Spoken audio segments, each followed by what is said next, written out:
Welcome to my bathroom. Today we are going to be doing some skincare and we're going to talk about freelance modeling. So yeah, I opened up questions on Instagram and I have a bunch of questions from you guys. So today I'm going to talk about just like freelance modeling in general, how to get gigs, rates, and also getting paid, finding your worth, and also talking about things like body size and facial features and height, because I am 5'2", so I am a very petite model. And yeah, we're just gonna touch on all of those subjects, and I am just going to be doing my day before modeling routine.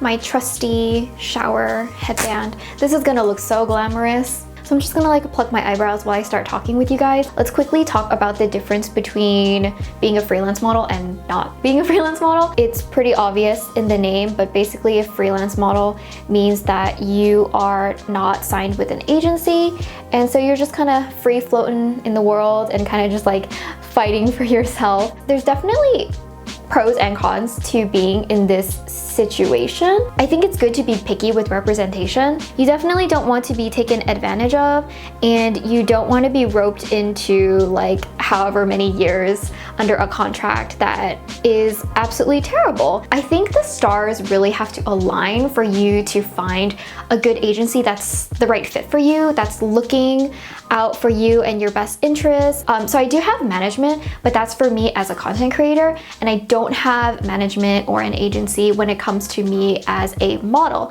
So that is why I am considered a freelance model. I used to take a lot more jobs in the past, and I don't really do so now. Basically, the only gigs that I've taken in the past couple of months have just been through friends, whether it's for their brand or someone else's brand that they know. So that's kind of how things are at right now. So got my eyebrows done, and another tip that I like to do before a shoot is using a facial razor, because these are like really fine and they're very gentle. Like you just saw me use it on my eyebrows. I like to actually shave my fingers just because I like to have them clean in case they show up in camera, and sometimes they really do show up on camera, so I just like shave my hands. And I feel like this is like a really weird, funny thing that I do. Let's talk about how did you get started and how to get started. So you definitely want to utilize social media. Having all of your work on social media is like a living portfolio, and brands will see this. And it's basically just always a good idea to try to get as many people to look at your work as possible. And for how to get started, you definitely want to just like build connections with people. Like you never know who's going to end up being like an amazing friend, and you never know who's going to like bring you like your next opportunity. It's just as important as having a portfolio, seriously. So just try to put yourself out there, try to talk to people, go through people's DMs, make friends, make connections. And the people that I was talking to were other creatives. They were people who are also trying to build their own portfolios. So when we did these collaborations, it was just for fun. It was like me trying to build my experience and portfolio as a model, and it was other creatives trying to build their experience and their portfolios as creators, whether it's filmmakers, photographers, and even like wardrobe designers. Like you just want to work with people who are kind of on the same level as you starting out. Everybody gains exactly the same thing. Like nobody's making money, but everyone gains friendship, and everyone gains connections, and everyone gains experience and portfolio pieces, which is a really big deal. So, I mean, I can like throw up pieces that I've done with so many people who ended up becoming friends. And it's literally just meeting up, making fun things that we all really enjoy, and then putting these pieces on social media, because again, this is like your living, evolving portfolio. And the more it circulates, the more people see it, the more you get a potential opportunity. So it's really about just trying to make things happen. Like you never get opportunities by just being stationary, so you just have to do something. And also a really quick note on my nails. Before I go into a shoot, I usually have like a whole like debriefing. They would tell me what to do with my hair and my nails, wardrobe, accessories if I have to bring any. And generally speaking, it's easy to just have like plain, nice manicured nails. I am going to wash my face. So this is the Calm Nourishing Cleanser for normal to dry skin from Paula's Choice. Been using this for like 4 years. You guys probably know the deal. But before I start washing my face, let's move on to the next set of questions, which is how do you find jobs and opportunities? Okay, so this is a good look. So again, I'm going to put emphasis on social media. And I think it really comes down to branding yourself. Like even putting in your bio, like model, you know, like that kind of helps tell people what you do and what you're about and what you're available for. And like you just really want to brand yourself as a model. It definitely takes time to brand yourself, and you know, it just takes time and it takes effort. And at this point, after building yourself and branding yourself as a model, you want to like start reaching out to brands. And I think it's really easy these days because I see a lot of brands do digital casting calls where they will post on their stories or their feeds saying that they're doing open casting calls, and you can send in like your portfolio. Sometimes these brands don't even want portfolios. They just need literally like 4 digital shots of you, like front facing, side facing, full body, up close. Literally anyone can apply to these things, and it doesn't hurt to just apply. You miss 100% of the shots that you don't take, so you might as well just take the shot. So I think again, social media is really the key here. Like you want to follow the brands that you love, follow the brands that you want to work with, follow other brands that you would be open to working with, and just sort of like keep an eye out for opportunities. And I think it's really amazing because these days with the power of social media, I think the gap between what a model used to be and what a model can be currently is really closing. You see all types of POC, all types of body sizes, LGBT, you just see all of this representation everywhere, and we love it. And I feel like it just brings such like an open, equal amount of opportunity to anyone who really wishes to try for it. So I think that doing freelance commercial modeling is actually really doable.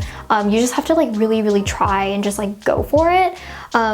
Anyway, that aside, I finished washing my face and I'm just going to do my aftercare. So this is the Birch Milk Refining Toner from Then I Met You.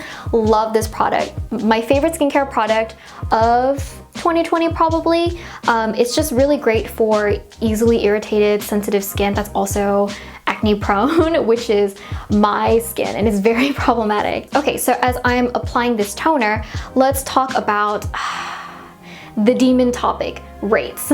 With any sort of freelance job, whether you are a freelance model, freelance creator, writer, author, anybody, it is so hard to know at the beginning what your worth really is.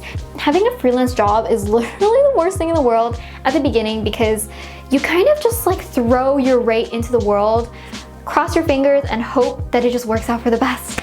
Okay, so as we're talking about this, I am going to put on my serum. This is the Kate Somerville Delicate Recovery Serum, Stressed Skin Saver. And yes, this is a stressed skin saver. Okay, let's talk about how to figure out your rate. Google and talking to people is definitely your best friend. You basically just want to get as much information as possible. You want to Google what is the going rate for freelance modeling in your area, and you want to just know what other people are getting paid, and this information is readily available on Google. This is actually how I came up with my own rates in the beginning. I Googled going rates for models, freelance, and also signed under agencies. And then you want to take into account your own experience as a model, and then taking that into consideration, that's how I averaged out and found my hourly rate. So you want to have an hourly rate, and you also want to have a daily rate available. So at the beginning, your rate is definitely made up. It's basically information that you kind of stitch together, and you find a rate and you kind of throw it out into the wild to test it and see what type of response you get. If people are readily accepting it really quickly without trying to trying to negotiate, maybe your rate is too low. So after the first couple of tries, try to raise your rate. And if that's way too high and nobody's biting, nobody wants to work with you, then you know that you should meet in the middle, right in between those prices. And you need to sort of constantly think, what is worth it? Like, what is the lowest that you're willing to accept? And in exchange for what? Like, is it worth it to take a really low rate? Because maybe the brand is giving you something else.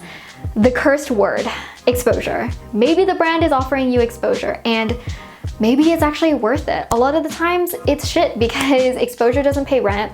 We all know that. Stop giving artists exposure and just pay them what they're worth. So it's really up to you. It's really up to where you're at in your career and in your life, whether you're able to take things for little pay, no pay, or exposure. Maybe it's worth it. You know, maybe it's not worth it for everybody, but it could be worth it for you. And you just have to think, for my career, will this help me get where I want to be? Okay, so we are going to go into the last few questions. Do weight, height, and facial features actually matter?